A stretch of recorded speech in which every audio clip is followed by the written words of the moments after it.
Hi viewers, welcome to Politicos mid day news express. నేను మీ రాణి నాయుడు. ఈ రోజు ఇప్పటి వరకు ఉన్న అప్డేట్స్ ఏంటో ఈ బులెటిన్లో.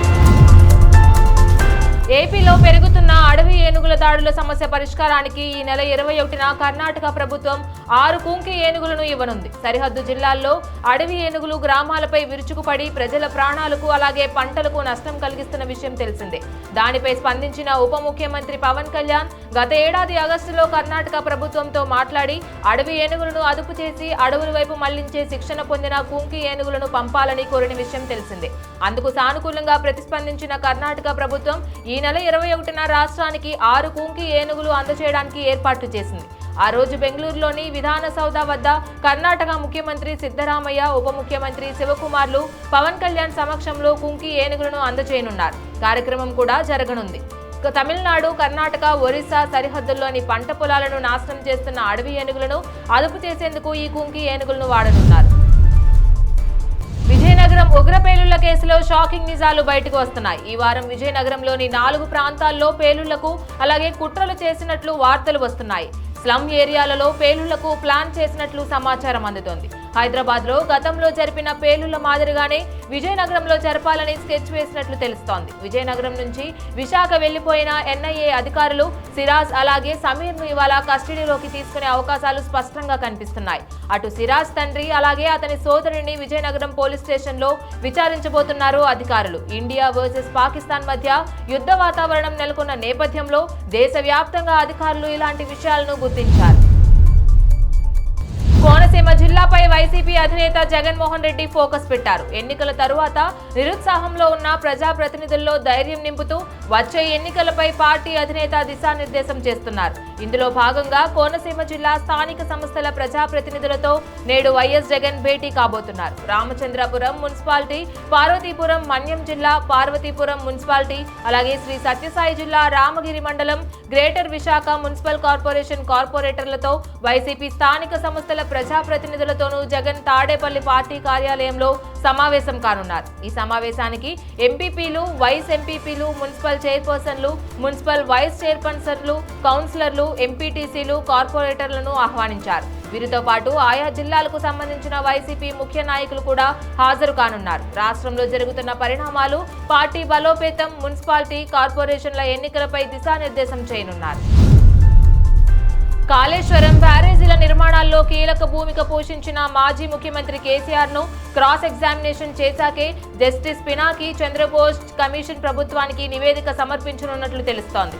షెడ్యూల్ ప్రకారం ఈ నెలాఖరున కమిషన్ గడువు ముగియనుంది. కేసీఆర్ తో పాటు గత సర్కారులో మంత్రులుగా పనిచేసిన హరీష్ రావు, ఈటలను కూడా విచారించకుండానే కమిషన్ కు లభించిన పత్రాల ఆధారంగా వారి పాత్రను నిర్ధారిస్తూ నివేదికను వారం రోజుల్లోపు ఇవ్వాలని కమిషన్ యోచించింది. ఈ నెల 22వ తేదీ తర్వాత నివేదిక ఇచ్చేయాలని కమిషన్ ఇదివరకే సంకేతాలిచ్చింది. కానీ అకస్మాత్తుగా కమిషన్ విచారణ గడువును జూలై 31 దాకా పొడిగిస్తూ సోమవారం ప్రభుత్వం నిర్ణయం తీసుకుంది. ఈ మేరకు నీటిపారుదల శాఖ ముఖ్య కార్యదర్శి రాహుల్ బొజ్జా జీవో జారీ చేశారు. నాగర్ కర్నూలు జిల్లా అచ్చంపేట నియోజకవర్గంలో జరిగిన ఇందిరా సౌర గిరిజల వికాసం ప్రారంభ కార్యక్రమంలో మంత్రులందరూ మరోసారి ఐక్యత చాటారు. ఈ కార్యక్రమానికి రాష్ట్ర మంత్రివర్గం మొత్తం హాజరు కావడం విశేషం. పరిశ్రమల శాఖ మంత్రి శ్రీధర్ బాబు మినహా మిగిలిన మంత్రులందరూ కూడా హాజరయ్యారు. పథకం ప్రారంభం దగ్గర ముఖ్యమంత్రి స్వగ్రామం కొండారెడ్డిపల్లిలో ముఖ్యమంత్రి రేవంత్ రెడ్డితో పాటుగా మంత్రులందరూ పాల్గొన్నారు. కొండారెడ్డిపల్లిలో ఆర్ఎండ్బి శాఖ మంత్రి కోమటిరెడ్డి వెంకటరెడ్డి, దేవాదాయ శాఖ మంత్రి కొండా సురేఖ ఉన్నారు. ఇలా ఒక పథకం ప్రారంభానికి మంత్రివర్గం మొత్తం హాజరు కావడంతో కాంగ్రెస్ పార్టీ శ్రేణుల ఫుల్ ఖుషి అయ్యాయి. ప్రభుత్వం ఎప్పటికప్పుడు ఏదో నూతన కార్యక్రమాన్ని చేపడుతున్నా వాటి అమలులో ఒకే దగ్గర మంత్రివర్గం మొత్తం ఉండడం ఇటీవల కాలంలో ఇదేనని పార్టీ శ్రేణులు పేర్కొంటున్నారు. మంత్రుల ఐక్యతపై ఆరోపణలు, విమర్శలను ప్రతిపక్షాలు చేస్తున్న నేపథ్యంలో అందరూ ఒకే వేదికపై ఉండడం ద్వారా సరికొత్త సంకేతాలను పంపించినట్లుగా అయిందని అంటున్నారు. ముఖ్యమంత్రి రేవంత్ రెడ్డి సొంత గ్రామానికి మంత్రివర్గం మొత్తం కదిలి రావడం రాష్ట్ర వ్యాప్తంగా హల్చల్ అయింది.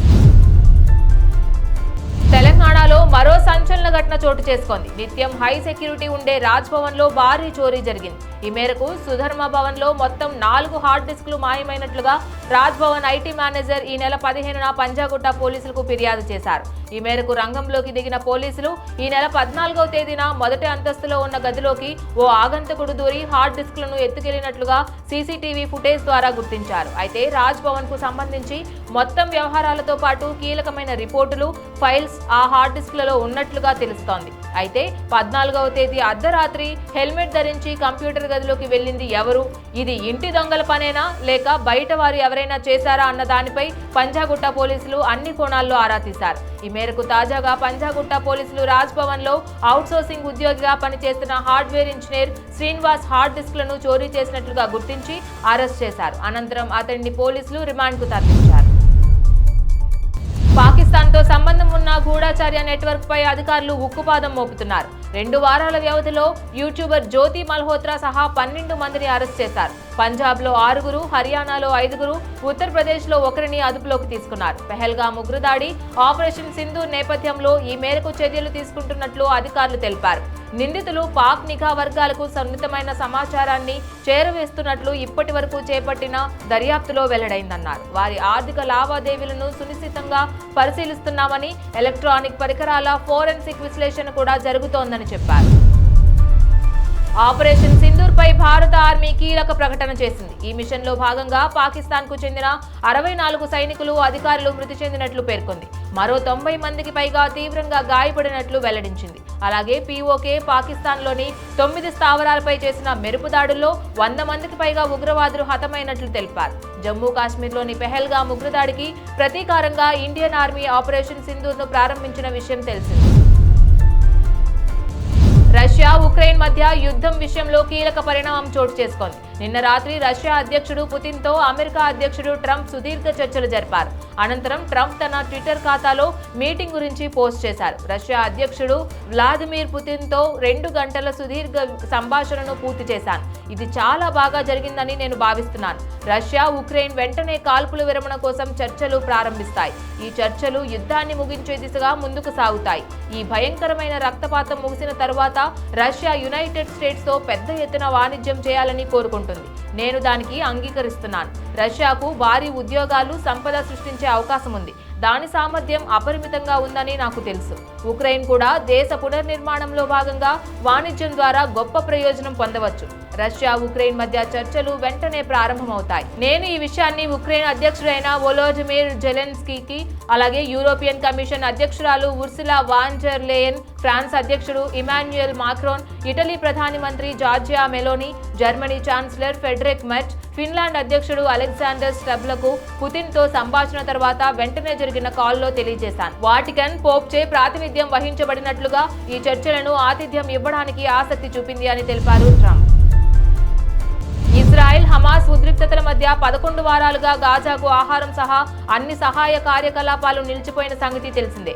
ఆహారం లభించక పదుల సంఖ్యలో సామాన్యులు ప్రాణాలు కోల్పోతున్న నేపథ్యంలో ఇజ్రాయెల్ సోమవారం ఆకలితో అలమటిస్తున్న గాజాకు అవసరమైన స్థాయిలో ఆహారం సరఫరా చేసేందుకు అనుమతిస్తున్నట్లు ప్రకటించింది. ప్రాణాలను కాపాడడానికి కాదు, అమెరికా సెనేట్లోని మిత్ర దేశాల ఒత్తిడి తర్వాత గాజాలోకి పరిమిత ఆహారాన్ని అనుమతించాలనే నిర్ణయం తీసుకున్నామని ఇజ్రాయెల్ ప్రధానమంత్రి బెంజమిన్ నెతన్యాహు చెప్పారు. తమిళ, తెలుగు స్టార్ నటుడు విశాల్ త్వరలో ఓ ఇంటివాడు కానున్నాడు. చెన్నైలో నిర్వహించిన ఓ సినిమా ఈవెంట్లో విశాల్ అలాగే సాయి ధన్సిక పెళ్లి చేసుకోబోతున్నట్లు అధికారికంగా ప్రకటించారు. పెళ్లి తేదీని సైతం వెల్లడించారు. ఆగస్టు 29న పెళ్లి జరగబోతున్నట్లు తెలిపారు. ధన్సిక చాలా మంచి వ్యక్తి. మేం కలిసి మంచి జీవితాన్ని ప్రారంభించబోతున్నాం. పెళ్లి తర్వాత కూడా ఆమె నటిస్తుంది అని విశాల్ అన్నారు. కొంతకాలం క్రితం మా మధ్య పరిచయం మొదలైంది. అది ప్రేమగా మారింది. విశాల్ ఎప్పుడు కూడా ఆనందంగా ఉండాలని కోరుకుంటున్నా అని ధన్సిక పేర్కొన్నారు. కాగా రజనీకాంత్ కబాలీలో కీలక పాత్ర పోషించారు ధన్సిక. అనంతరం షికారు, అంతిమ తీర్పు, దక్షిణ తదితర చిత్రాల్లో హీరోయిన్ గా నటించారు. అభిషాన్ జీవిన్ దర్శకత్వంలో ప్రేక్షకుల ముందుకు వచ్చిన టూరిస్ట్ ఫ్యామిలీ మూవీ మంచి రెస్పాన్స్ అందుకుంటుంది. ఈ నెల ప్రారంభంలో రిలీజ్ అయిన ఈ చిత్రంలో శశికుమార్ అండ్ సిమ్రన్ కీలక పాత్రలో నటించి ప్రేక్షకుల్ని ఆకట్టుకున్నారు. అయితే ఇప్పటికే ఈ మూవీపై ప్రముఖ hero Rajinikanth and Sivakarthikeyan tourist family team ను అభినందించిన విషయం తెలిసిందే. హిట్ టాక్ సంపాదించుకోవడంతో తాజాగా ఈ మూవీపై టాలీవుడ్ దర్శకధీరుడు రాజమౌళి కూడా ప్రశంసల వర్షం కురిపించారు. ఈ సందర్భంగా ట్విట్టర్ వేదికగా పోస్ట్ పెట్టారు. అద్భుతమైన సినిమా, టూరిస్ట్ ఫ్యామిలీ చూశానని పోస్ట్ లో రాసుకొచ్చారు. అలాగే హృదయాన్ని కదిలించే మూవీ అని చక్కిలి గింతలు పెట్టే హాస్యంతో నిండి ఉందని కొనియాడారు. మొదటి నుంచి చివరి వరకు కూడా నేను ఈ చిత్రాన్ని ఆసక్తిగా చూశానని తెలిపారు.